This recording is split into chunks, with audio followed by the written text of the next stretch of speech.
साथ संगत जी the inspired stories channel पर आपका बहुत बहुत स्वागत है।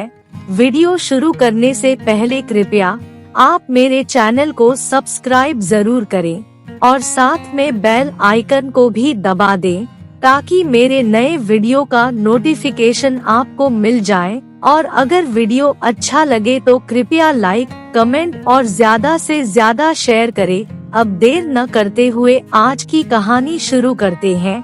साथ संगत जी, आज की इस सुंदर कहानी से हमें पता चलेगा कि दूसरों का बुरा सोचने और बुरा करने से हमारा क्या नुकसान होता है और हमें क्या परिणाम भुगतना पड़ सकता है।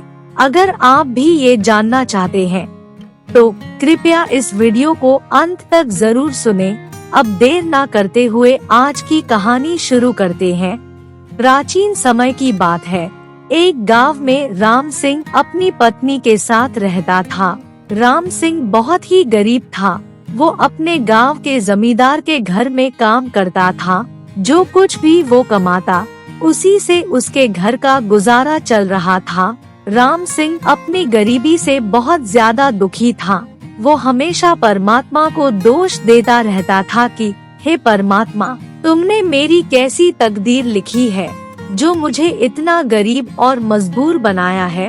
इसी कारण ना तो मेरे घर में अनाज होता है और ना ही मेरे पास रहने के लिए कोई अच्छा सा घर है।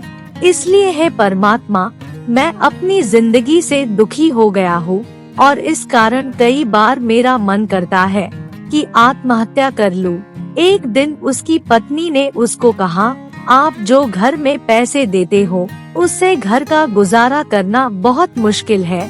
राम सिंह परेशान होकर बोला, तो फिर तुम ही बताओ कि मैं क्या करूं? मुझे जमींदार के घर में जो भी पैसे मिलते हैं वो लाकर मैं तुम्हें दे देता हूं। तुम ही बताओ इससे ज्यादा मैं क्या करूं? उसकी पत्नी ने कहा, तुम एक बार जमींदार से बोलकर तो देखो, शायद वो तुम्हारे पैसे बढ़ा दे।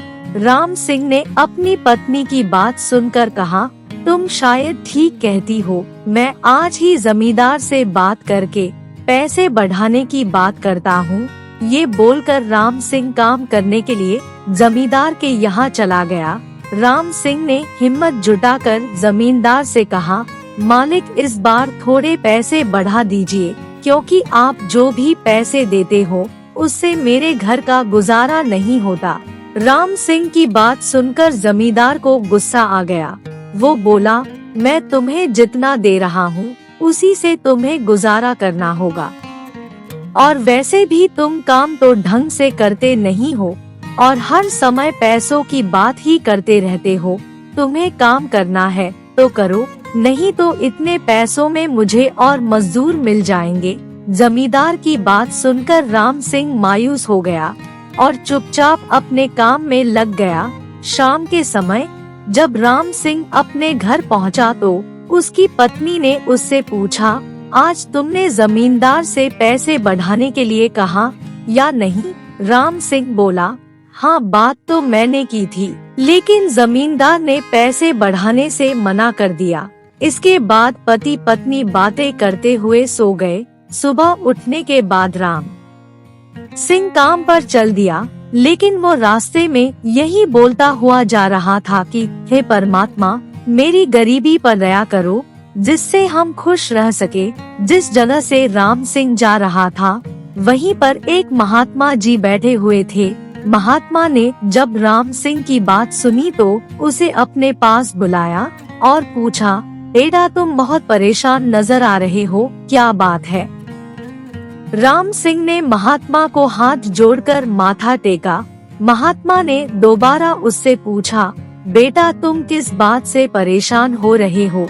महात्मा की बात सुनकर राम सिंह रोने लगा और उसने महात्मा को सारी बात बताई और कहा, महात्मा जी, मैं बहुत दुखी हूँ। मेरी हालत ऐसी है कि कभी हमारे घर में खाना बनता है, कभी नहीं, और ना ही रहने के लिए मेरे पास कोई अच्छी जगह है।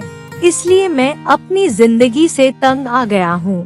और कभी कभी तो मेरा मन करता है कि आत्महत्या कर लूं। राम सिंह की बात सुनकर महात्मा को उसके ऊपर दया आ गई। महात्मा ने कहा, बस इतनी सी बात है। राम सिंह ने कहा, महात्मा जी आपके पास तो बहुत शक्तियाँ होंगी, कृपया करके मेरी कुछ मदद करें। महात्मा ने कहा, बेटा चिंता मत करो, सब कुछ ठीक हो जाएगा और कल जब तुम उठोगे तो जो कुछ भी मांगोगे वो तुम्हें उसी समय मिल जाएगा। लेकिन एक बात याद रखना, जो कुछ भी तुम्हें मिलेगा उससे दुगना तुम्हारे पड़ोसी को मिलेगा। और एक बात और याद रखना, कभी भी तुम परमात्मा के नाम का गलत इस्तेमाल करोगे तो उसका परिणाम तुम्हें खुद भुगतना पड़ेगा। इसलिए किसी का बुरा करने के लिए परमात्मा के नाम का इस्तेमाल कभी मत करना। इसके बाद महात्मा ने कहा, अब तुम जाओ, कल से तुम्हारी सारी परेशानियां खत्म हो जाएगी। इसके बाद राम सिंह ने महात्मा के चरणों में माथा टेका और वापस अपने घर चला गया। उसने घर जाकर इसके बारे में अपनी पत्नी को भी नहीं बताया और जाकर सो गया। अगले दिन राम सिंह सुबह उठा। उसने सोचा, महात्मा के कहे अनुसार आज मैं एक वरदान मांग कर देखता हूँ। तब उसने अपनी पत्नी को आवाज लगाई। फिर उसने हाथ जोड़कर परमात्मा के आगे प्रार्थना की और बोला, हे ईश्वर, मुझे सोने के सिक्कों से भरा हुआ एक मटका दे दीजिए। ये बोलकर उसने अपनी आंखें बंद कर ली। उसके बाद जब उसने आंखें खोली तो उसके सामने सोने के सिक्कों से भरा हुआ एक मटका पड़ा हुआ था और उसकी पत्नी बड़ी हैरानी से उसको देख रही थी। उसको इस तरह हैरान देखकर राम सिंह मुस्कुराने लगा। राम सिंह ने उसको कहा, तुम देखती जाओ भाग्यवान, बहुत जल्दी हम अमीर हो जाएंगे। उसकी पत्नी ने जब इसके बारे में पूछा तो राम सिंह ने महात्मा जी के बारे में सारी बातें बताई। उसकी पत्नी ने ये सुनकर कहा, इसका मतलब है तुम जो भी वरदान मांगोगे उसके बदले में हमारे पड़ोसी को दुगना मिलेगा। ये बात तो ठीक नहीं है। अपनी पत्नी की बात सुनकर राम सिंह ने कहा, कह तो तुम ठीक रही हो, हमसे ज्यादा हमारे पड़ोसी को मिले, ये तो अच्छी बात नहीं है, लेकिन अब कर भी क्या सकते हैं, क्योंकि महात्मा जी ने ऐसा ही वरदान दिया है। अगले दिन सुबह राम सिंह ने फिर वरदान मांगा कि है प्रभु, आज मुझे सोने के सिक्कों से भरे हुए 2 मटके दे दीजिए। उसी समय उन्हें 2 सोने के सिक्कों से भरे हुए मटके मिल गए। लेकिन महात्मा के कहे अनुसार उनके पड़ोसी को सोने के सिक्कों से भरे हुए 4 मटके मिले। अगले दिन राम सिंह फिर खुशी खुशी तैयार था अपना अगला वरदान मांगने के लिए। उसने हाथ जोड़कर कहा, हे प्रभु, मुझे इस झोपड़ी के बदले में एक अच्छा सा मकान दे दीजिए। जैसे ही राम सिंह को झोपड़ी की जगह घर मिला, वही उसके पड़ोसी को उससे भी बड़ा घर मिल गया। ये देखकर पति पत्नी को बहुत गुस्सा आया। राम सिंह की पत्नी ने ये देखकर कहा, हमारे पड़ोसी को तो हमसे भी बड़ा घर मिल गया। उसने राम सिंह से कहा, हमें कुछ ना कुछ तो करना पड़ेगा, नहीं तो हमारा पड़ोसी हमसे भी अमीर हो जाएगा। वो सोचने लगी। तब राम सिंह ने उससे पूछा, अब तुम इसके लिए क्या करोगी? वो बोली, तुम कल घर के सामने एक कुआं मांगना। राम सिंह ने उसकी तरफ हैरानी से देखा और पूछा, तुम कुएं का क्या करोगी?